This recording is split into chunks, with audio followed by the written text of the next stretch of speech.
We turn to the story just days after Remembrance Day. A local veteran and his family fight to have him placed in a long-term care home. They say he's been on a wait list for weeks, and so far they've been getting few answers as to why. Our Austin Delaney is working on the story tonight and joins us with the details. Austin. Well, it has been a frustrating 10 weeks for the Rolls family of Ajax. Their father is a British war veteran and at 94 years of age wants to spend his remaining years with fellow war vets. But the family complained to us that a promised bed at the Sunnybrook Hospital facility never seems to materialize. That's the Pacific Star. That's the Burma Star. Fred Rolls proudly shows off his war medals.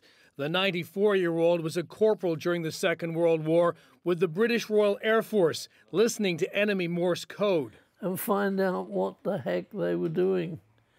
And that was both naval ships, what they were up to, and also aircraft, what aircraft intended to do. And I had to understand the Japanese Morse code. Rolls says they were quite successful. We sank quite a few ships, polished off quite a few. After the war, he was sent to a top-secret radio station that had, during the war, been listening to the Germans. And as soon as I walked into the secret station, I met this lady. Jean MacDonald, whose job it was to listen to the Germans, would soon become his wife.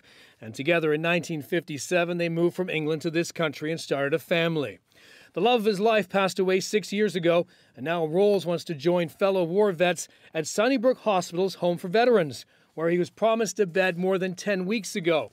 A bed Rolls' son Ted says was supposed to be opened 6 weeks ago, but the family says they cannot get any answers from Sunnybrook. Now it's gone beyond that waiting period, and my dad's still sitting in a private nursing home, and we can't get hold of anybody. The private home costs just over $3,000 a month, paid for out of Rolls' pension, while the family says Sunnybrook would cost about a third of that.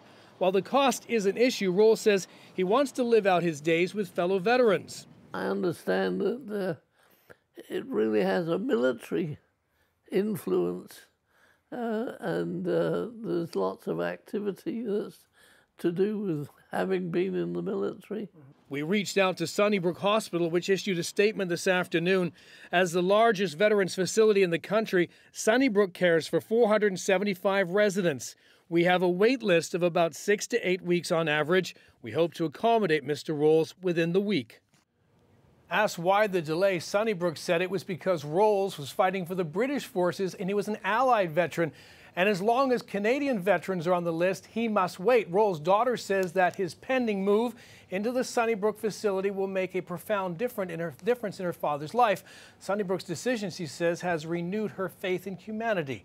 I'm Austin Delaney.